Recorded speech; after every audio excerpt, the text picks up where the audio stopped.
Alrighty, good afternoon. My name's Robert at Scott Leroy Marketing. Today we're going to be working on our Placester 101 class. Let me go back to the slide here. This is our basic Placester setup class. This is getting your information into the site, getting it launched, getting it ready for clients to start using. This isn't going to get into anything advanced like custom pages or things like that. If you're looking for that, you would be going to our Placester 201 class. That's recorded just like our Placester 101s and all of our more advanced classes at slmtraining.com. That's S as in Scott, L as in Leroy, M as in Marketing, training.com. This class will be there hopefully today, but at the very latest tomorrow. We'll get that up there also. Excuse me, one little preamble, little prerequisite before we get started. If you're using Internet Explorer to access your KW website powered by Placester, it's not going to work. You would actually need to switch to a more modern browser. If you're using Windows 10, definitely use Microsoft Edge. That one works just fine. If you're on Windows 7 or 8, Edge isn't available, so you would want to download a more modern browser like Google Chrome or Mozilla Firefox. If you're on a Mac, Safari works just fine. That's not an issue. It's just Internet Explorer. The Placester interface will not load at all if you're using Internet Explorer. So you just definitely want to make sure to upgrade to a better browser. So I'm going to exit this real quick. There we go.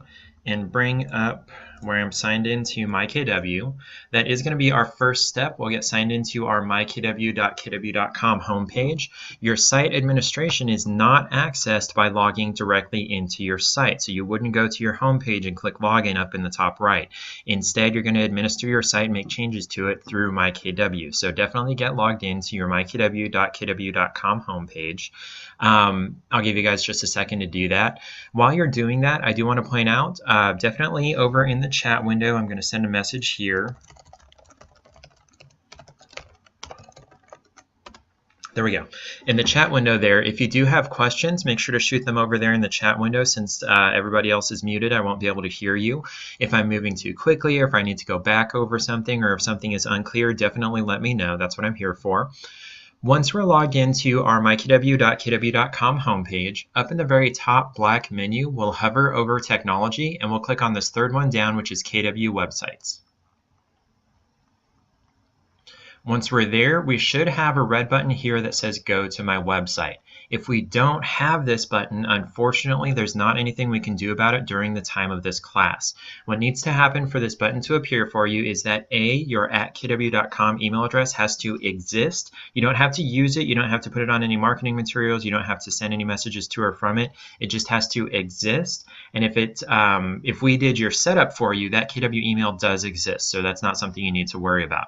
If you haven't, if we didn't do your setup and you're unsure about whether your KW email has been created, usually there'll be a button on this page letting you know that you need to create your KW email, so you can go through that process there as well. If your KW email has been created, the other requirement for this button to be here for you to access your site is that your MLS ID needs to be added to the KW white pages in your profile. Unfortunately, that's not something that we can do for you, nor is it something that you can do for yourself. It has to be done by the MCA, or not necessarily the MCA, but by leadership at your market center. We can't do it on behalf of them. Your MCA or your team leader, or if you have an agent services coordinator, they would need to add your MLS ID to your KW White Pages profile.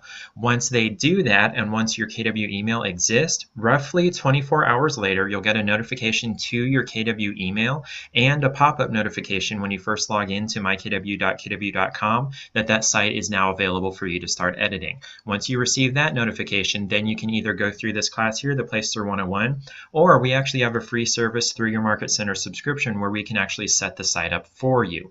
We'll do everything that we're going to be doing in this class today for you for free through your Market Center subscription, so you don't necessarily have to go through this class, but we definitely recommend that you do so that you know how your site works. So once you've got this button, definitely click on that red button. It's going to open Placester in a new tab.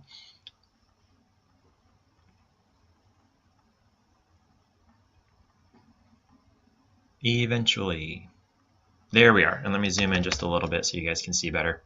Okay, so this is our Placester interface, and if you're not seeing this, it's probably because you're using Internet Explorer. So again, definitely upgrade to a newer browser. Sorry, I dropped something on my desk there. So this is the Placester interface. Oh, you know what? I forgot to do one thing when I was setting up for the class. Forgive me. Disable. That's what I need. I think I did this last time I did a Placester 101 as well. Apologies. Okay, so when you first get logged into Placester, this is what you'll see. You'll see your Placester dashboard. We're going to be working sort of over here on the left under Quick Actions. You'll probably see some tiles across the top with some additional steps that you'll need to do to 100% set up your site. You can basically ignore these tiles because we're going to be covering most, if not all of those, in our Placester 101 and 201. Down here under Quick Actions on the left, and you can also ignore this preview of your site on the right, the important stuff is over here on the left under Quick Actions. So under Quick Actions, if you have the option, definitely launch your site. If this option isn't here, that means that your site is already launched. And it is a one-click process to launch your site, really easy. You click the link, boom, your site is launched. There's no settings to choose, there's no additional things to click. You click the link, and your site is launched. If your site is already launched, you don't have that launch site option. Instead, right above that, or in place of that, you would click on the edit site link. If you did launch your site, it'll take you here to your sites list, and you would click on edit site for your site. Now you see here there are 2 sites here listed for Scott. Most agents are only going to have one. You only get one Placester site for KW, and even if you join an additional market center or if you switch market centers, you still keep just the one website. The exceptions to that are, we have seen every once in a while we get a glitch where some agent somehow has 2 free sites, and they're welcome to use both of those. And then we sometimes see where agents had accidentally clicked this plus sign and created another site that wasn't free, and so it causes confusion with the site that is free, so we would recommend not clicking that plus button. And then the other exception is if you're a member of the commercial or farm and ranch divisions, you get an additional site for each of those divisions. You used to get an additional site for the luxury division as well, but from what we've been able to tell recently, KW has switched that up instead to you get a new theme for your residential site if you're a luxury agent. You don't get an additional site. And if you need help figuring that out, just shoot us an email at support@scottleroymarketing.com. In fact, I forgot I was supposed to send this to you guys a little bit ago. If you'd like for us to set up your website for you, definitely click on that link that I just sent you guys there in the chat window. And if you're watching this on a recording, shoot us an email and we can get you that link where we can set the site up for you. Easy peasy. Okay. Once you've launched your site and you're here on your site list, we are going to click on Edit Site here. We're going to leave the commercial one alone because that's separate. Your site is going to not have a name right here. It's going to be blank, but we're just going to click on Edit Site over on the right. And then here it's going to take us to the site settings page. This is where we're going to be working for the entirety of this class. We're not looking at pages, blog posts, testimonials, or areas. Those are covered in our Placester 201 class. We're going to be working on site settings, which is the page that we're on currently. We're just going to work our way down from the top. Most of this stuff is pretty self-explanatory, but I am here to elaborate on those just in case we need it. Our first stop is going to be our IDX integration here. IDX stands for Internet Data Exchange. That's the connection between the MLS and your website so that listing data can be displayed on your site. Without an IDX connection, no listings can be displayed on your site. So what am I trying to see there? So you'd be kind of out of luck for the main purpose of the site. Nobody would be able to find properties. Now by default, the IDX connection that's selected for your site is the KWLS. That's the Keller Williams Listing Service. That means by default on your site, only KW listings are going to be available to be found by people searching. No CryLike, no Remax, no Coldwell Banker, nothing outside of your office basically would be shown on your site. And unfortunately, that's not what we want. Instead, we want to select use this MLS next to the name of your actual MLS organization here. Now, if your MLS organization isn't listed here, only the KWLS is, excuse me, I got a little bit funny sounding there. If you only have the KWLS as an option, it's going to be selected by default. If you only have this option, you would want to reach out to your market center and see what the process looks like for getting IDX set up for your KW website. Usually it involves some paperwork that needs to be submitted. It'll include your information, your contact information, and the address of your website, which I'll show you how to find in a little bit. And that'll be submitted to Placester or to the MLS. Your office will know which one to send it to, and then they'll get in contact with each other and set up that MLS connection. And then sometimes they'll let you know once that's been set up. The majority of the time they don't. You'd have to just check back on this section every couple of days. But sometimes they would let you know that it's been set up. And then we have seen it take anywhere from about 3 days to about 3 weeks. It can be a very long process. Unfortunately, that's 100% dependent on how quickly the MLS bureaucracy moves, basically, how quickly they process those IDX requests. Sometimes it's pretty quick, sometimes it takes a good while. If your MLS organization is listed here, you definitely want to click on Use this MLS over on the right next to that MLS name. And then underneath that, I want you to double check here in region. If it says none here in parentheses, you want to click Edit on the right. And then in the drop down here, select it says region, but it's really the state that you work in. Unless you're in Canada, it'll show your province. You want to make sure that the state that you work in is selected here in this drop down. If it says the state there already, you don't need to reselect it. But if it says none, you definitely want to do Edit, drop down, select your state. Once you've got all that figured out, ignore this checkbox here. You do want to show MLS listings on your site. Don't even know why they offer that as an option. And we're also going to ignore, usually, request a new integration. Some market centers do want you to do this online, but in most cases, there's physical paperwork that's going to need to be sent into Placester. And then over on the right, we're going to click on our green Save button. This Save button is going to be on everything that you create or update in your Placester site. You have to click Save, or the changes that you made won't be applied to your site. So we're going to click on Save now. And that'll close that little window and refresh the page. Eventually. There we go. All right, we just finished up with IDX integration. Now I'm going to go down here and tell you about the difference between global filters and featured listings. Those are very similar when you click inside them. They look almost identical, but they control different things, obviously, or they wouldn't be separate menu items. So global filters is controlling what listings are available to be found on your site through the listing search page. So this would be, say you lived in an area that the MLS crossed state lines maybe. Like me here, I'm in Richmond, Indiana. That's right on the border with Ohio. Say I were an agent and I were licensed in Ohio, licensed in Indiana, but not in Ohio. I would want to show only listings on my site from Indiana. That's where you could do that option in global filters. Featured listings is for the home page of the site. There's a section on the home page of your site that shows a select few listings that you can choose what to show on there. This is where you can get pretty specific. You can say, you can say I only want to show my listings, or only my office's listings, or only listings between this price range, or with this many beds and baths, or this age, or whatever. And we're going to go some more over how to do that. But I wanted you to understand that global filters needs to be pretty wide. You don't want to put really narrow restrictions here in global filters. You don't want to do a price and beds and baths and a zip code and this, that, and the other in global filters, because then you might end up with only 50 or 60 listings that are available to be found on your site when there's several hundred or thousand that are available in the MLS. So most of the time, you don't want to do anything in global filters unless it's a special case like I was saying. Say I were licensed in one state, but my MLS covered the other state as well. I would only want to show listings in my state. And then featured listings is you want it to be specific so that it'll show only the listings that you want on the home page. This doesn't affect what can be found on your site. It's just affecting what's on the home page. So let's open up global filters and see what that looks like. We've got a couple of options for how to use global filters here. By default, filtered listings has nothing in here, which is the same as all listings. You can just go over here to all listings, check this box and save it, or if you just leave this alone, that's what it's going to be anyway. You can also come over here to filtered listings, and you can tell it, I only want to show listings on my site available to be found that meet these criteria that we're setting here.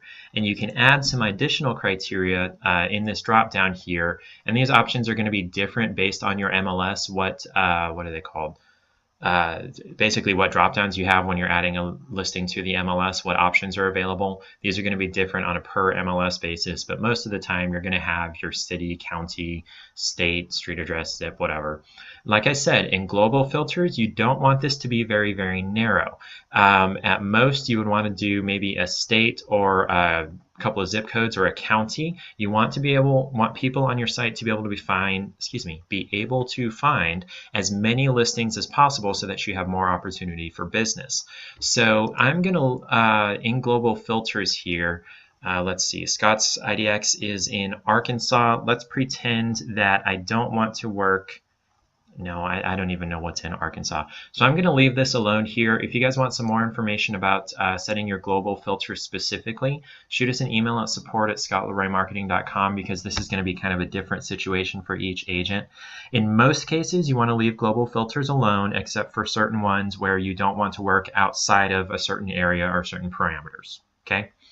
Once you do have your parameters, oh, sorry, one other thing up here, specific listings, and I really, really, really don't recommend doing this here.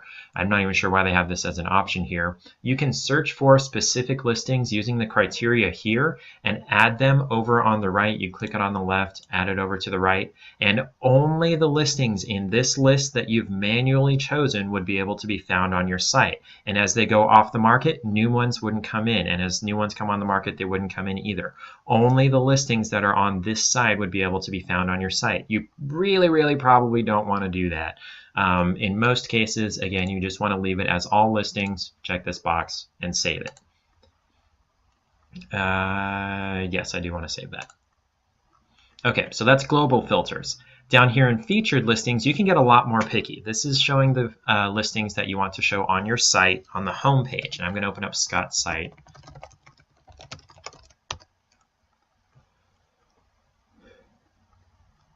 Eventually. I swear my internet gets slower when I'm teaching in class. Okay, so this section down here, this featured properties, by default, this is going to show, and by the way, this is going to look different based on the theme that you choose, which we're going to talk about in just a minute. But by default, the featured properties section is going to show the highest price listings in your entire MLS, which may or may not reflect the kind of listings that you want to work with most. So this is what you would choose here in featured listings. Here you have the option of filtered or specific listings as well, and this is, you may want to choose some specific listings to put over here on the right, and only these listings would show on the home page. But keep in mind that as these listings come off the market, they wouldn't show there, and so you'd have a smaller and smaller list of listings that would show on your home page.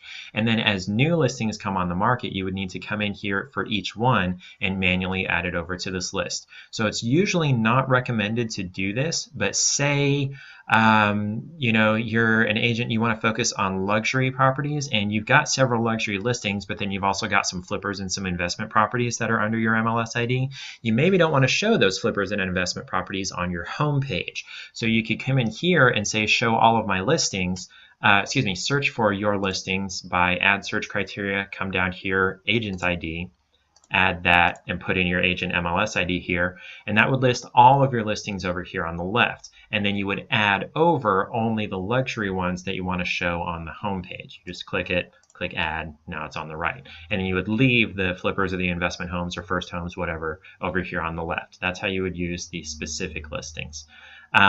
More often you're going to want to work in filtered listings instead. This will automatically update the listings that go on your homepage based on the criteria that you select. You've got your basics here of beds, baths, price, and zip. You can get as specific here as you want to. There's a whole bunch of additional options here in add search criteria. Say, for example, I like to use this example. I work in an old part of the country, in an old town, and I want to work mostly on historic listings. I want to work in this historic neighborhood. That's what I want to display on my homepage. So I would say, okay, in this search criteria, I want to add this specific subdivision or this specific neighborhood. I'm going to do a neighborhood here because subdivisions aren't that old. Over here on the right, I'll do add. So now I have neighborhood here, and I'm going to put in an S here just to figure out what a neighborhood is, what neighborhoods there are. No, okay, let's do an E then. Okay, let's do Jonesboro East. I have no idea what's in Jonesboro East. Pretend it's a, what's it called? Historic neighborhood. And then, okay, so I really have a passion for working with the really, really, really old ones. I want to show the oldest houses first on my website. So down here on default sort, Again, by default, it's going to be highest price first, but you do have some additional options here by lowest price first, total images that came over from the MLS, days on the site newest, so this is going to be the freshest listings, and then days on the site oldest, so that's the stalest listings in the MLS, beds and baths most, or year built, newest and oldest. So again, we're working in a hypothetical historical neighborhood, and I want to show the oldest listings first, oldest built. And then, I don't know, say I want to work over 200,000. We can do a minimum price of 200,000 right there. Now remember, this is not limiting what can be found on your site. This is just limiting what shows on the home page. So after I save, this one last drop down right here, default results per page. If there's a page type that you can set up, and we'll cover that in Placester 201, a page type called a featured listings page, and it would take these criteria and show an entire page of listings that meet your criteria rather than just the 4-ish that show on the home page. And you can show on that page 10, 20, or 50 listings at a time. So I'm just going to choose 20 here. It's not really going to affect anything for this class, just wanted to show you what that looks like. And then based on the criteria up here, if you click search, it'll show all the listings that are in the MLS that meet your criteria here. So there's about 5 listings in the MLS that are over 200,000 in Jonesboro East, and these are the listings that would be showing on the home page, sorted by oldest by year built. Once I've got all that set up, down here at the bottom, we want to make sure to click our green Save button. And then if I come back to Scott's site and refresh it,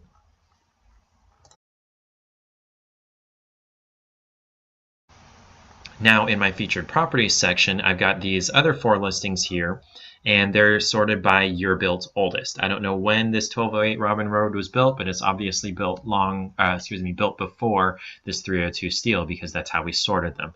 So that's featured properties. You can have play around, have a good bit of fun with that. You can show only your listings there if you wanted to.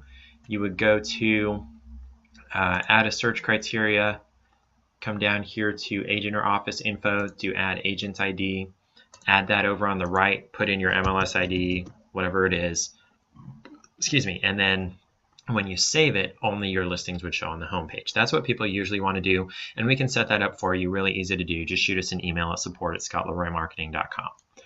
Okay, yes, I do want to continue and not save my changes because I made changes that don't really work.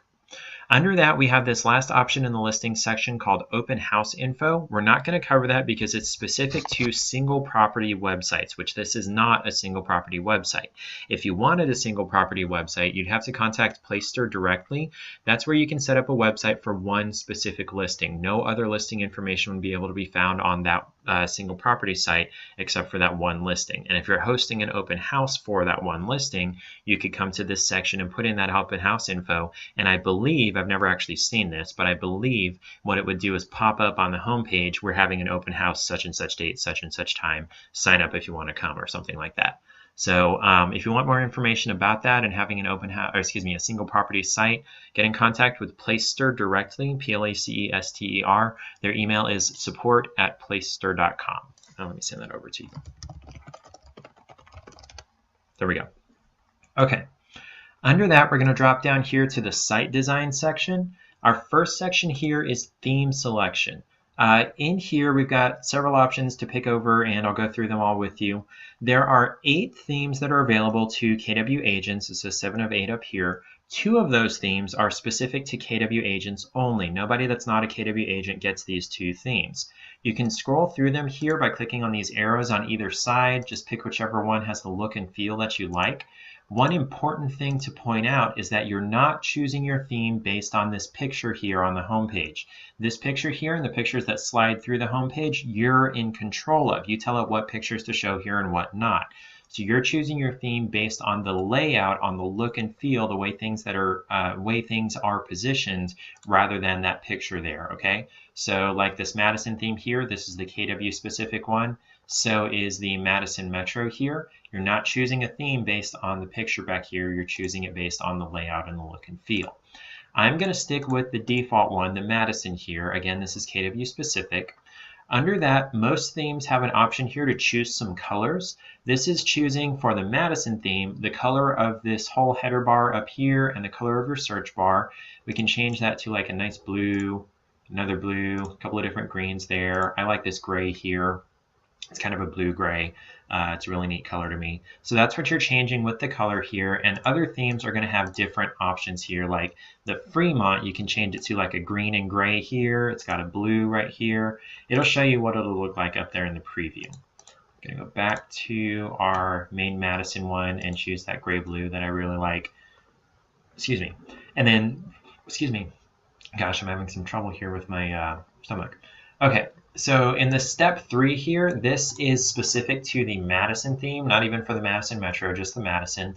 And this is where you're choosing whether you want a solid color header bar at the top or if you want it white with accents of the color that you chose here. I'm going to go ahead and switch over to white just to show you what that looks like. That won't be reflected in the preview up here. You'll actually have to see that on the live site. And the color that I selected here is what these like social media icons are going to look like. The bar under the home and the search button right here is going to be this color right here with the white background across the top. And then down here for statement to display over slideshow, this is specific to the Madison and the Madison Metro themes. Only those two themes get this option. You're choosing what this text right here says. The best place to find your home, you can change that out for anything that you want, up to 60 characters. You can only have a maximum of 60 characters there. Now we get questions all the time. Can I change the color of this? Can I change the font? Can I change the size? Can I change the boldness? No. It's always going to be white. It's always going to be that font, always going to be that size. You're just choosing what it says. The site, as far as design goes, is kind of limited that way, but it does have those 8 different options for themes, and if there's not one that you like there are companies out there that can customize these sites, but they're really expensive. So in most cases, we don't recommend doing that. Just choose one of the themes that you like best. So for the statement to display over the slideshow right here, usually we put something like your home search starts here. And then we actually had somebody complain one time that the exclamation mark made it sound like they were shouting at them. No, that sounds like you're excited. Not sure where they were coming from there. Now, if we did this in all caps, that would definitely be shouting. But yeah, it doesn't do all caps up there. So definitely, not definitely anything. You can put anything that you want to in here. I could do like a quick brown fox because I'm not an actual agent and my site doesn't actually matter, but I'll show you what that looks like on the site. Once you've made your choices here in the theme, you've chosen the one that you want and your colors, and if you're on the Madison, you've chosen these 2 options here. Make sure to click Save down at the bottom because remember, any changes that we make aren't applied to the site until we click Save. Also, changes that we make are applied to the site immediately after we click Save. There's no waiting period, no 24 hours, 72 hours like with the eAgency site. It's immediate. So now I've got my white header up here with those gray accents in my social media icons and on the menu items and on my search button here. And then now I've got the quick brown fox text showing there over the slideshow. Okay, coming back to my Placester interface, we're going to drop down here to slideshow. This is why I was telling you don't choose your theme based on the picture that it shows in the preview there, because you're controlling what picture or pictures to show there behind this search bar. You'll notice that these are sliding through a slideshow. There's about 5 images here, or there are 5 images here that will slide through. You can choose up to 5 images that'll show on the slideshow. What they've got here, Placester has some pre-loaded slideshows for you. They've got 5 images each. You can choose one of these if you like it. You can click through the ones that are available in that slideshow using the arrows on the left and right. And if you like those images, just click Select and then scroll to the bottom and click Save. I'm going to show you guys how to create your own slideshow though. Let me close that and come back, because you can create custom slideshows, as many as you want, but the limit per slideshow for images is 5. You can only have a maximum of 5 images sliding through behind your search bar at a time. You can have as few as 1. You can have just 1 static image back there, and you're welcome to do that if you get one created or whatever. But you can only have a maximum of 5, and you can only have 1 slideshow applied to your site at a time. So you can't select 2 slideshows and have 10. Okay. So we're going to click this plus sign here to create a new slideshow. And then we're going to give it a name. I'm going to call it class custom, something like that. And I've been doing that with my shift button a lot lately. And then down here, you've got several options for when you add a picture. Uploading a picture is really simple. You click your button, you go and browse for your image, website class images. main slideshow. I've got 5 images here that I'm going to upload to my slideshow. Now there's a couple of things that I do want to point out about this slideshow. You'll notice on the home page here, the pictures are way, way, way wider than they are tall. In fact, they're about 4 times wider than they are tall, and that's a rough estimate for you to keep in mind. I'll get you some exact dimensions in just a minute. So for the images that you upload here for your slideshow, make sure that they're wider, way wider than they are tall, because if they're taller than they are wide, or not wide enough versus tall, you're going to get the top and bottom of those images cut off. So let me get these uploaded here just to show you what that looks like. By the way, keep an eye on this, what's it called, lighthouse one here. Remember what that looks like full size. And then we've got this one right here. Okay, so also for each image that you upload and each image on the slideshow, if it's one of the ones that Placester,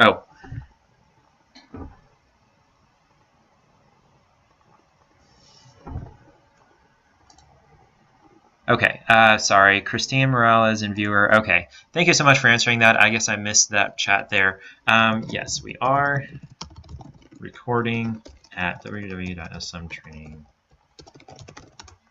There we go. Okay, where was I there? Okay, so for each image that you add to the slideshow, you can add a caption and a link for each one. The caption shows down here in the bottom left in white text. Again, that's not one that you can change the size or the color or the font to. It's always going to be white, always going to be in that spot, always going to be that size, always going to be that font. So you're telling it what to display there, if anything. So, you know, this is a caption, and we'll show that once we get this saved.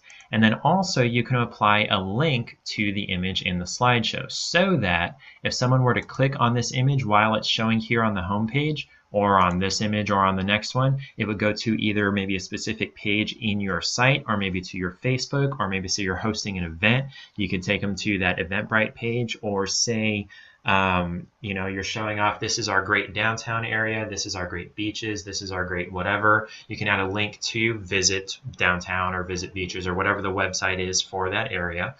What was I going to say there? And so I'm just going to do something like, I'll just add the Scott Leroy Marketing link in here. Oops. And once we save this and I go back over to the site, if I were to click on this image with the hot air balloon here, it would take me over to the Scott Leroy Marketing site. And you can apply that for each image on your slideshow if you want to. Once you've got your slideshow looking the way that you want, definitely make sure to click the Save button. Remember, we have to click Save or it's not applied. Once that's saved, if I refresh the site,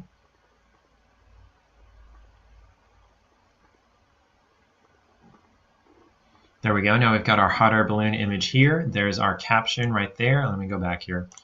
It slides through them automatically. If I were to click on this image, it's going to open the Scott Leroy Marketing homepage. Ta-da!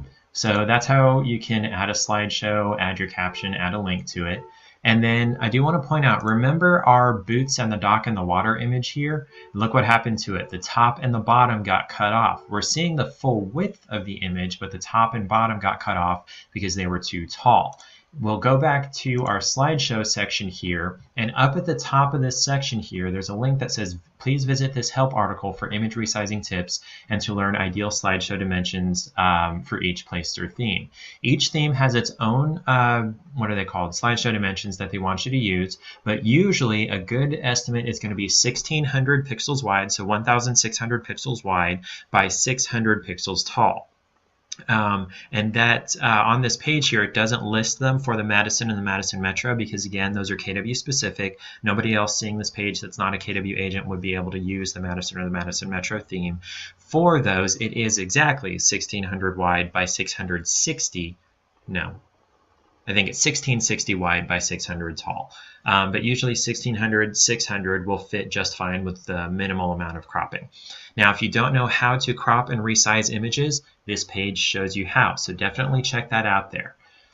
Going back to our site here, definitely want to go back to our lighthouse here. Remember what that lighthouse picture looked, the whole thing? You can't even tell this is a lighthouse because the top and the bottom got cut off. Remember, much, much wider than it is tall. Portrait images won't display properly here. So this usually isn't a place to put your picture, your headshot, because we'll be seeing like maybe your nose and half of your eyes or something, depending on how the picture is positioned. Okay, let's close our slideshow section here. Dropping down to certifications, this is probably the easiest thing we're going to cover. Certifications, you can show up to 6 certifications on your site. They'll display down at the bottom. There's not a way to move them up to the top. They're only going to show at the bottom. And for agents in the US, you have to click on the Equal Housing Opportunity to select that. Gives it a blue border, lets you know that it's selected. Equal housing is the law, has to be displayed on your site. Don't know why they don't do that automatically. And then for most agents in the States, you have to do National Association of Realtors if you're a member of a board of realtors. If you're not a member of a board, you don't have to, but most agents are, so you have to select that one as well. So that leaves you with 4 additional options for any additional certifications that you may have earned. Now, how to earn these is different for each of them. You'd want to talk to your market center or maybe your broker. And then if there is a certification that you have that's not in this list, definitely check out their support article on adding those certification logos. I think you would submit a request to them for them to add it, and they would add it on your site for you. I've never actually tried that myself. Once you've got your certifications selected, you'll click Save either at the top or the bottom, just one of those Save buttons. And now if I come back to the site and refresh it,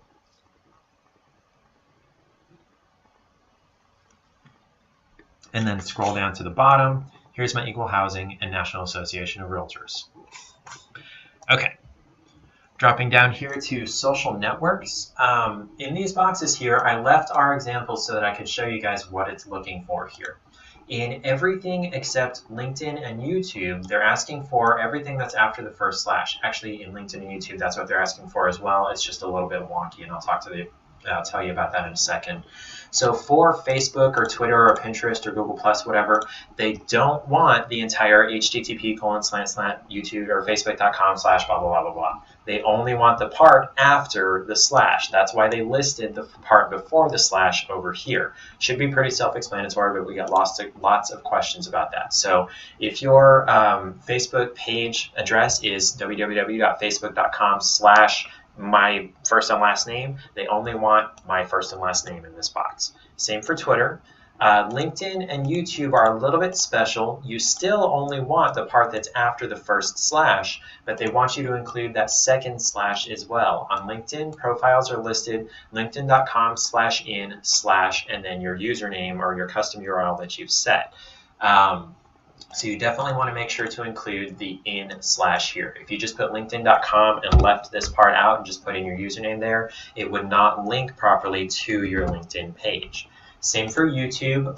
There's usually a part before the slash here for either C or channel or user, depending on how old your account is, and they want that part there as well if you're linking to your YouTube channel. Now, if you're linking to just one YouTube video, you can do that here as well. You would just do whatever's after the slash, so it would be the watch ! Equals whatever the video code is. So you would copy everything after the slash into this box. It's pretty self-explanatory, but if you're having trouble with that, feel free to shoot us an email at support@scottleroymarketing.com. We can get your social media links added to this site, added to your eEdge marketing materials, and added to your KW White Pages profile really easily. Once you've got those put in there the way that you need, oh, by the way, if you need help finding these links, they're not always super easy on some of the social media sites. We've got a video specifically for that, and that's the other thing I was going to pull up before class. I forgot about that. Okay. I'm going to send you guys that video. Where did my chat box go? There it is. There we go. Okay. Where was I? Okay, so if you need help finding those public profile links for that, where other people can find your profile, like if you go to facebook.com/home.php, that's going to log into your, what's it called? Your what is that called? Newsfeed homepage. That's not going to go to your public page that other people are going to need to see. We have the tips for how to find that. I sent that over in the chat window. If you need help finding that video in the future, just shoot us an email at support@scottleroymarketing.com. We can get that to you really easily. Once you've got those in there, make sure to click Save down at the bottom so that those can be applied to your site. And depending on your theme, they're going to show up in different places. Here in the Madison, it puts them way up here at the top left. On some of the other themes, there's like a ribbon spot here where it will show them there. Some it puts them farther down on the page, just depends on your theme. Under that, we've got our search form here, and this is where we're going to get a little bit of switching back and forth. The search form, excuse me, for the Madison and the Madison Metro, the only option that you have here is the Omnibox. Now, that's actually pretty cool. The Omnibox, I really like it. It functions a lot like the search box on like Zillow or Realtor.com rather than one of the more traditional like drop-down type search boxes.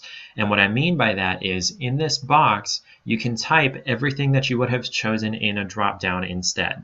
So say I'm looking for a 3-bed, 2-bath home, at least 1,500 square feet, with a pool and a fence, and I want it in a certain zip code. I could type all of that at once in this search bar. So it would be something like 3-bed, 2-bath, 1,500 square feet, pool, fence, and then if I wanted to, I could put in a zip code or a city or whatever, but I don't know any of the zip codes or cities in Arkansas. And this has searched for me as if I had chosen a drop-down for beds and baths and square feet and pool and fence and price. Oh, I didn't choose price, that's right. Beds and baths there. So these are listings in the Arkansas MLS that have at least 3 beds, 2 baths, 1,500 square feet, and a pool and a fence. So that's a really cool thing. And in fact, with the Omnibox, you get a couple of additional things like the pool and the fence. If you choose one of the more drop-down oriented search bars, there's no option to choose extra things like a pool or a fence. So I really like the Omnibox for that. Now, if you wanted one of the more traditional search boxes with the drop-downs, you'd actually have to change to a different theme. If you like the Omnibox, you would just click Next and Save, and that would be putting it on your site the way that it's supposed to. But if you want one of the more traditional search boxes, you would need to come back up here to Theme Selection and choose one of the other themes. I'm just going to go with Toronto because it's the first one I came to. We'll save that. And once we save that, when we go back to search form, we have some additional options here to choose from. Down here, we're choosing which drop-down do we want to be first. Do we want it price? Do we want city? Do we want zip? Or do we want zip code, or excuse me, neighborhood to be first? Most times it's price. That's why it's listed at the top. Now, also with most other themes, even if it's not the Madison theme, you can still use the Omnibox. I don't know if I mentioned that this was KW specific, but only KW agents get the Omnibox. Other agents that are using Placester don't get it. They only get the drop-downs. Excuse me. So you can still use the Omnibox with most of the themes if you wanted to switch to one of those, but on the Madison and the Madison Metro, you only get the Omnibox. Now, there are a couple of themes that don't have the Omnibox. You have to play around and figure out which ones they are. I should do that and get that list. Anyway, so we're going to select price here, scroll down and click Next. And then what we're choosing here is how many additional drop-downs do we want them to be able to have once they're on the listing search page after they searched on the home page. I'm going to go ahead and do advanced here, so we're showing all of the additional drop-downs. We'll click Save, and when I come back to the site and refresh it, or excuse me, go back to the home page, now I've got my different theme here, got my more traditional drop-down based search bar. I'm going to set a maximum price of, minimum price of $550,000. I'm going to leave the rest alone because I don't have time for that. We'll search. And then now, where are we? Now we're on our listing search page, and those are those additional drop-downs that we chose in that second step where we chose advanced. We can show more or fewer drop-downs here on the search page.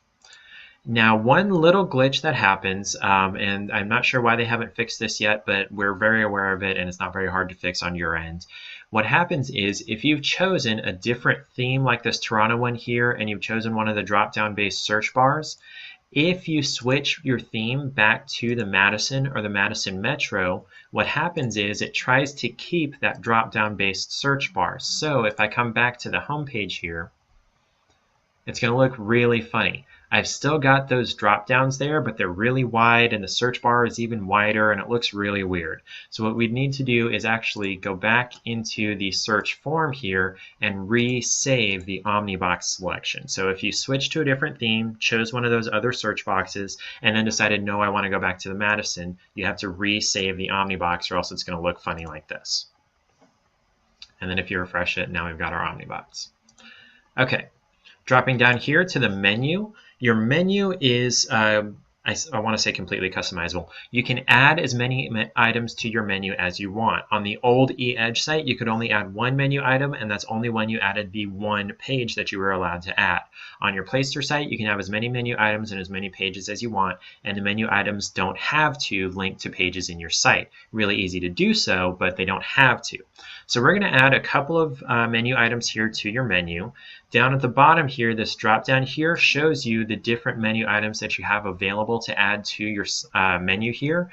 These are going to be the names of pages that are created on your site. You'll notice the Your Favorite Listings is not on here by default. If we did your setup, it's possible, not everybody on the setup team does this, but it's possible that Your Favorite Listings will be up here, but in most cases when the site is first launched, it's not going to be. So let's go ahead and click on Your Favorite Listings here, then we'll click Add. Now that menu item is available right here in the menu. You can rearrange your menu any way that you like. Home is listed first by default, but I could move it down here to the end if I wanted to. That's not the end. Oops. That's the end. I could put it back up top if I wanted to.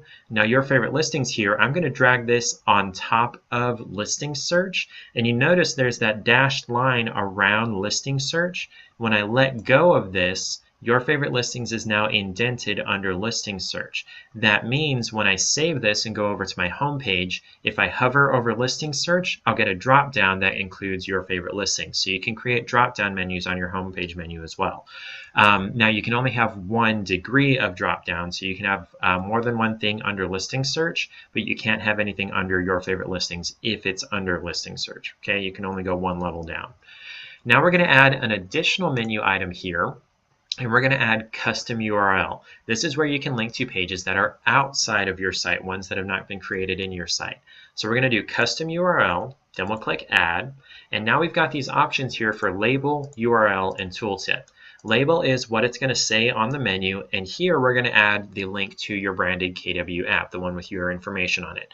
So most times when we set up sites, we're going to set it as, when we add this item for you, we'll set it as free home search app, or maybe something like download my app, or let's see, search homes on the go free, or something like that. I used to do that. Most people didn't like that. I don't know why. Anyway, so we're going to leave it as free home search app. You're just telling it what to display in the menu. Down here in URL, you can paste in any address that you want. Say this was going to your Facebook event page. You would maybe label this events and link to Facebook for that event page.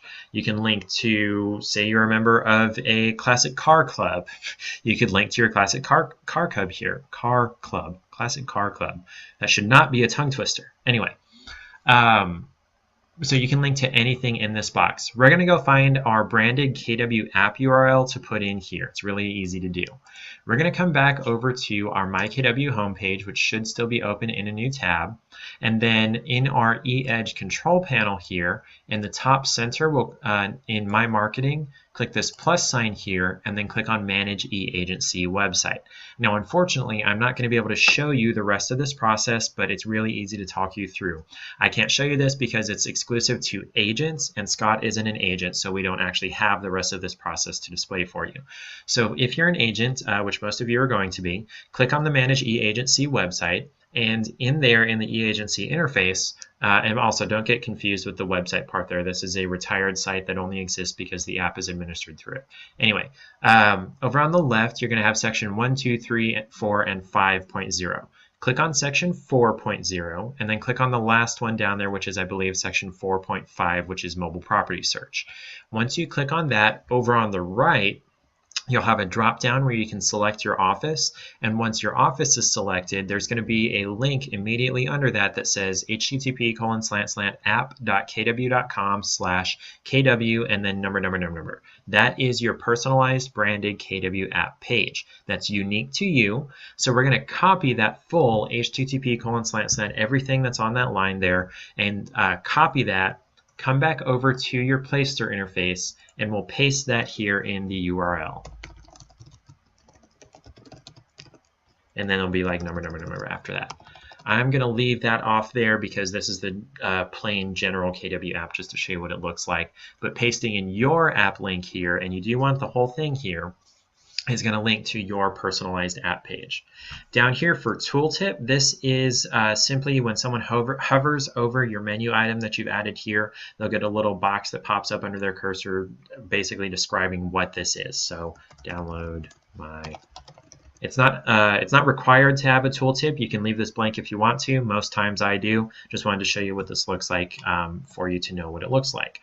Once we've got all that in there, we're not going to click on Add down here at the bottom because that would add an additional custom URL option here to the menu. And then we'd have to remove it. And yes, I want to confirm I delete it. So instead, we click on Save down here in the bottom right. Again, save everything to apply it to the site. Now, if I refresh the page, now I've got that new menu item here for free home search app, and when I hover over that, I've got my tooltip there that says download my app. I do also want to point out over here under listing search, I got a hover there, and now I've got your favorite listings as well, so they can click on either of those. Those would go to different pages. Now, what I forgot to cover this a minute ago, your favorite listings is a page type called client profile. That means that for people that have registered on your site and saved some properties using the star button here, the your favorite listings page will list all of the properties that they've saved or starred or favorited. Okay, really simple. Okay, so that's our menu. Down here, we're going to drop into site info. Whew, we're almost done. Goodness. We're supposed to be almost done, but we still got kind of a little bit left to go. So hopefully we're not going to go too late, but we are going to be past 2, unfortunately. Okay, so down here in site info, most of this information is pretty self-explanatory. It's contact information, basically. For brand name, I'm going to show you what this looks like on Scott's site. No, I'm not. Yes, I am. Let me just save this real quick. Refresh this. There we go. For brand name, what we're choosing here in site info, where are we? I scrolled too far. There we go. Okay, brand name is this right here. Okay, so it's a little bit bigger here. And then tagline is right underneath that. Again, can't change the font, can't change the color, can't change the size, can't change the placement. It's always going to be over on the left. You can't move it to the middle. You can't fill this space with anything. You can't upload an image to show in the header up here. This is always going to be blank space. Okay. Under that, we've got a spot where so for brand name, you can usually just put your name if you want to. There does have to be something in this box. It can't be blank. Say you're a member of a team, you could put that team name in here, especially if you're the lead agent. You can put in some gobbledygook, which is what I'm going to do here. Under that, your tagline, this one can be blank. You can leave this empty, but most often you would put in your, what's it called, your slogan, catchphrase, tagline, whatever you call it. We normally put in, what do we put in? Your realtor for life there, and we include the registered symbol because you're required to do that by the National Association of Realtors. And those show, again, up here in the top left next to the KW logo. Now, under that, you do have a spot to upload or select a KW logo. We're going to ignore select a KW logo because last we heard, and for a very long time, it actually wasn't working the way that it's supposed to. So we're going to ignore that. Instead, we're going to upload our own file for a logo. By default, it's going to have the plain KW logo here, and you can leave that if you want to. You're welcome to. But if your Market Center requires that you use the Market Center logo, here's where you would upload it. You can also upload your own personal logo here if it's not required to have your Market Center logo on your site. Double check with your office. Make sure that if you do have a personal logo, make sure it's not required to have your Market Center logo on the site. You want to be in compliance. Once you've got that uploaded here, we do have an image here. Over on the right, I had one question about this one time about this button here makes it look like you can upload an additional logo to where you can have 2 logos on the site. That is not the case. If you were to click this button and upload a new file, it would replace this logo right here. Okay, just keep that in mind. Under that, this box is unchecked by default, so whatever is in these two boxes here wouldn't display on your site. In most cases, you do want to check that box. And then over on the right, this one is checked by default, which was displaying this logo on the site. You can uncheck this if you want to, but in most places, you are required to have some kind of logo up there, whether it's your Market Center logo or whatever. Just double check with your office and see if you're required to. If you're not required to and you really don't want the KW logo on your site, you don't have to have it up there at the top. You can uncheck this box. Under that, we've got a section for a favicon. Favicon shows up here in the browser tab. It's easier to show you right here. See this little red box with the right KW in it? That's a favicon. That's the only size it ever displays. 16 pixels by 16 pixels. Teeny tiny. So this is not a place to upload your picture. Okay, it's going to show really small up here. They won't be able to tell it's you. Instead, say your logo is really simple. You could definitely put your logo here, or if your logo is just a couple of letters or just a symbol, definitely a good place to put that right here in the favicon. And when we set up Placester sites, we use this logo right here, the red and white KW here. And if you want this file, we can send that to you pretty easily. There we go, there's our favicon. We can send that to you pretty easily if you want. Just shoot us an email at support@scottleroymarketing.com. You don't have to have a favicon if you don't want to, but it will show this little thing right here, this little folded down page. That's the default favicon for browsers to show when there is no favicon. So keep that in mind. It looks slightly less professional. Under that, this is self-explanatory. Your name, your email, your phone number. So Scott Leroy, Scott@ScottLeroyMarketing.com, 321-236-2568. There we go. Here's your picture right here. So we're going to put in Scott's picture. Doesn't he look like Tom Felton? Next time you see him, tell him he looks like Tom Felton. He'll love that. He loves laughing at that joke. He really does, actually. That's not a mean thing. So that's your contact information, and then down here is your office's contact information. So for company, your office might have a DBA that they're required to show on your site for the MLS, or maybe for what's it called, a mortgage partner or something that they work with. So check with your office what office name is supposed to show on your website. We usually put just Keller Williams Realty. And in most cases, that works fine, but double check with your office to see if there's a DBA that's required to be here. Under that, for email and phone, when we set up your site for you, we use your email and your phone number instead of the office information. My personal feelings about this is to use the office email and phone number because the office contact information here shows at the very, very bottom of your site. If someone is seeing this information, they are looking to contact your office instead of you. Probably because they've tried to contact you and they weren't able to reach you. You were on the phone with another client, you were on a showing, whatever you were doing. So we don't want the office to lose that lead. We want to build that profit share. So my personal feeling about that is put your office's contact information. But you don't have to unless your office says that you have to. Again, double check with your office to see if it's a compliance thing. When we set up sites, we just use your email and your phone number. That is a much shorter rant than I usually do on that. Okay. And then for office address, really, you know, your office's street address.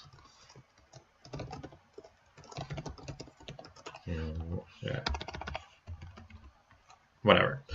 Down here for meta title and meta description, I'm going to have to abbreviate this. Meta title shows up here in the browser tab, and it's also the blue link that you click on in a search engine result if you were to show up in the search engine result list. So you're telling the search engine what to display there in that blue link that they would click on Google. You've got roughly 55 characters here before the end of the title gets truncated with a ... Doesn't hurt anything for the title to get truncated, but you want to make sure that your most specific, most important information is up at the front. So you would want definitely your name at the front, what your site is for, so search, homes, oops. Gosh. And then you can do maybe your phone number. Some people do that, some people don't. And then maybe your office name, something like that. Roughly 55 characters, I'm assuming, is right about where killer starts. So if this gets truncated, it's not the end of the world. It's not going to hurt anything. You just want your information, your important information up at the front. Again, that's showing here in the browser tab and on the search engine result. Down here in meta description, small rant, don't put meta tags here, quote unquote tags. Meta tags fell out of fashion with search engines around 10 or 12 years ago. They used to be the thing to do to get your site noticed by search engines, but now search engines are much more focused on the actual content of your site, what's actually on the pages on your site. So if you're loading up your meta description with tags like homes for sale in Orlando, land for sale in Orlando, real estate for sale in Orlando, property for sale in Orlando. These all say basically the same thing, but maybe one or two words off. That's not what goes in this box anymore. Instead, what you want it to be is a helpful, person-readable description of what your site is about, what they're going to find on your site, because this meta description shows on search engine results. Your meta title is that blue link that they would actually click on, but if you notice just below that, there's a gray text section. That's what the meta description is. Actual people are going to be reading this in the search engine, so you want this to be readable by real people. So usually we would recommend something like Scott Leroy is your resource to buy or sell a home or property, in and around the Orlando, Florida area. Something like that. Now in the meta description here, you've got a little bit more room before it gets truncated. You've got about 155 characters versus the 55 that are up here in the meta title. We go more into detail about the meta title and the meta description in our Placester 201 class, so definitely check that out. We've also got our full search engine optimization guide. If you'd like us to send that to you, just send us an email at support@scottleroymarketing.com and we can send you a bunch of information about this meta title here and content on your site and blogging and pages and things like that. Really fun stuff. Once you've got your title and your description saved, one last thing about the title and the description. These will immediately show on your site if you're viewing it. Actually, the meta description one, it doesn't show on the site, but they won't show immediately in search engines. It can take up to 3 weeks for your site to get indexed by search engines. Some of the really, really big sites get updated almost immediately because they're huge and Google sends a lot of traffic to them and they're used to it. But most sites, there are billions and billions of websites out there, need to be indexed on a regular basis by the search engine. It can take up to 3 weeks. So changes that you make here will not be immediately noticeable in search engine results. Just keep that in mind. Once we've got all this updated, we want to make sure to click Save down here at the bottom, and I'll show you what this looks like on the site. We're almost done. Bear with me. We've got one more section to go, and it's a really, really important section. Okay, so here's my brand name, my gobbledygook. I am having a lot of fun with this. Here's my tagline, your realtor for life. There's that logo that we've added there. Over on the right, there's the picture that we uploaded. We've got the name, got the email me here, going to your email that you listed in that contact details section. Here's your phone number. If someone clicks on this email me link, it's going to open their default mail program starting in message to your email address. If someone taps on, someone taps on the phone number there on their phone, it's going to start a call to you. So definitely want to make sure to put just your phone number here. You don't want to try to put like cell or mobile or direct or whatever, just the phone number, and it'll start a call to you. If you put words in there, it'll cause an error when they try to make the call. And then way, way down here at the bottom, here's the office information. In order to see this information, they scrolled past a means of contacting you a minimum of 4 times. 1, 2, 3, and 4. Here's your contact information again. So again, small rants, your office contact information should be there. In fact, there isn't even an email button for your office. I'm not even sure why they asked for that. But the phone number, I would recommend putting your office phone number. Okay, last section that we're going to cover today is lead capture here. We're going to skip auto-publish because that's a paid thing you'd have to contact Placester about. We're going to cover lead capture. Custom domains, site tracking, site verification, and SSL certificate are all covered in Placester 201. So definitely check out our Placester 201 class recorded at slmtraining.com. Lead capture here is potentially the most important part of the website that we're going to cover today, besides getting your information into it and getting it launched. Okay, and IDX. So it's a really important part of the site. This top section is the less important part. These are your options for how your website captures leads. By default, passively capture leads is selected. That means that visitors can view as many property details on your site as they want, and they don't have to submit their contact information if they don't want to, or if they're not interested in a particular listing. And then over here for aggressively capture leads, that means that a contact box will pop up and block them from viewing any property details without submitting their contact information or creating an account on your site. Neither of these is perfect. With passively capture leads, you'll get a lot fewer leads, but the ones that you do get are going to be higher quality because they voluntarily clicked on the contact button and wanted to send you their information. On aggressively capture leads, you're likely to get more leads, but it's probably going to be lower quality because they're not really interested in hearing from you, or they put in bad information that doesn't actually go to them. Neither of these is perfect. Instead, this is the one thing that I'll encourage you to look into paying for. You don't have to pay for it, but this is something I definitely want to encourage you to look at.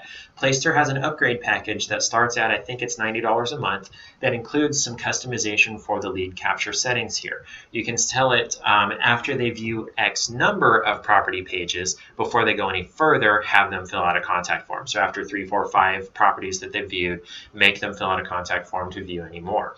If it were me, if I were an agent, I would look really hard at adding that expense there. For most agents, that's probably not something that they want to do right at the beginning, but definitely encourage you to look into the red light, green light method of adding expenses outlined in The Millionaire Real Estate Agent by Gary Keller. That's the KW founder. Look at that book, look at the adding expenses section, and look into adding this expense here for Placester. Now, you may be able to talk them into, I've never heard of anybody doing this, but you may be able to talk them into getting just this feature a la carte, but they're going to try to sell you the full upgrade package. In fact, it may only be available as a package that has some additional things in there. I can't elaborate on what those are because I'm not Placester. You'd want to contact Placester about what the additional things in that package are. Down here at the bottom, this is the really important part. These are the email addresses that are going to be notified when a lead comes into your site. So you definitely want to put your regular email in here. And then you want to put a comma, not a semicolon, not a colon, not a space, not a dash, not an enter, not a line break, only a comma. And then you want to put in your eEdge email address so that leads that come into this site will automatically go into your eEdge database. What was I saying there? So we're going to go get our eEdge email address. Come back to our MyKW homepage, and in our eEdge control panel, we're going to click any of our links that are going to get us into eEdge. I'll do new leads right here. Got a frog in my throat.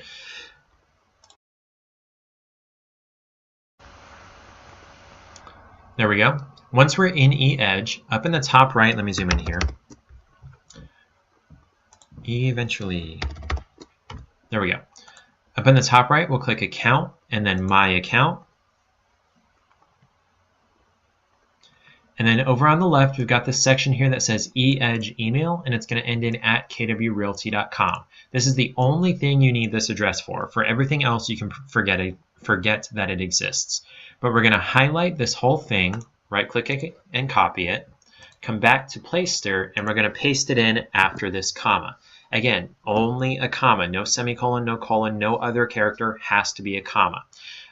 So now when you save this, leads that come into this site are automatically going to go into eEdge. You can also add additional emails if you want. Say there are other team members that you want to receive your leads, or an admin or a lead coordinator, something like that. Put their email in here as well. Say you're using a third-party CRM, maybe Top Producer or Boomtown or whatever. They probably, I can't say this for sure because I never worked with them, but probably they have a lead forwarding address that they can give you to put in here instead of your eEdge email. Just check with that CRM, see what their process is for getting leads from your site into the CRM there. They probably have the lead forwarding address, but just double check with them. Once you've got all the addresses in here that you want to receive notification when a lead comes into your site, make sure to click Save. And it'll tell you up here your lead capture settings have been saved. Don't know why it doesn't close this window like it does on everything else on this page, but it doesn't for whatever reason. So once you've got that saved, that's pretty much it for our Placester 101 class today. I'm going to leave the floor open for questions, leave the chat window open for questions there if you have any. If there was anything you were unclear on or something that you need more elaboration on, definitely send it over in the chat window there. If you don't have questions and you're not curious about other people's questions, you're welcome to go on about your day, and we'll see you at our next class. But for those that do have questions, don't be shy. Someone else probably has the same question as you do. Just send it over in the chat window. Okay, so we've got a question about how did we get into the sites page originally. Okay, so I'm going to take it from the very, very top because I think that's what you're meaning from the MyKW homepage. From the MyKW homepage, and again, this was recorded at the beginning of the class, so you can definitely watch back over the recording or at any of the older recordings. We go through the same process at slmtraining.com. So from the homepage, we'll hover over Technology, click on KW Websites, and then click on Go to My Website. That takes you into the Placester interface here. Now for the sites list specifically, once Placester loads, up in the top right, we'll click on our grid of 9 squares and click on Sites. This is where it's going to show you all of your existing sites. If you have more than one site, it'll list them here. I used the Madison theme and used a statement, but now I do not want the statement, although I still want to get the Madison theme. Can't seem to get rid of it. Okay, did you clear out, so let's see, let's edit the site. When you went to theme selection here, did you clear this out? Did you leave this blank and leave it where it says optional there and then save it? Let's go refresh this here. Huh, it's still showing the quick brown fox. That sounds like that's a bug with Placester. You would want to reach out to support-kw@placester.com. Let me send that over to you. There we go. That's, excuse me, KW specific support over at Placester. They should be able to help you with that because it ought to be gone, and it ought to be gone on my site also. So it sounds like that's a bug on their end, and they should be able to fix that up for you. They may not be aware of it. That's the first I've heard of it. You're very welcome. Okay, going to leave it open for another minute or two, see if there are any additional questions. Okay, so I've got a question. How valuable is a website like this in today's market? That's a really pretty vague question. The main purpose of this site, the main two purposes, are for visitors to be able to find listings that they might be interested in and to get in contact with you. Those are the main things about this site. So if you've got the IDX set up where they can find properties and you've got your contact information in there properly, you can kind of just leave this site as it is. You can just set it and forget it basically, or you can be more involved with the site, adding your own content, adding your own blog stuff. It's up to you where on that spectrum you want to fall into. It never hurts to have this site. You definitely want to have your own website for people to contact you and find listings under your, what's the word, purview there.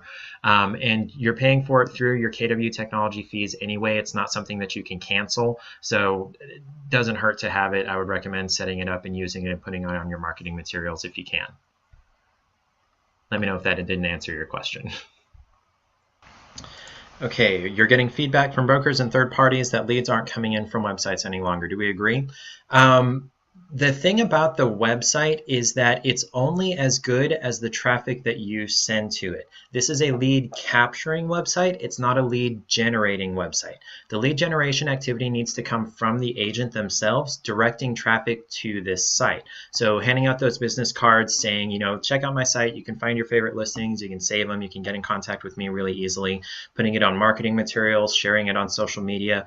Getting traffic to the site is the job of the agent. Once they're on the site, then it's the job of the site to collect that information. That's where your lead capture settings come in, passive or aggressive or somewhere in between. You want to make sure your contact information is right. They've got access to all the leads in your MLS there. Now we have heard complaints that I'm not getting any leads from my website. Are you sending people to your website? That's the main question we always ask. If they're not on your site, of course they can't send you leads because you're not sending them to your site. So it always starts with the lead generation activities from the agent. You are very welcome. I'm thinking that's probably the end of the questions there. I will leave it open for another minute or two just in case we have any last minute, oh, I had this idea questions. But we should be done for the day, and I'll turn off the recording in a minute if we don't get any additional questions. Alrighty, it looks like we're not getting any additional questions, and that's fine. If you come to think of any after the fact, shoot us an email at support@scottleroymarketing.com and we can get you some answers there. Everybody, have a great day.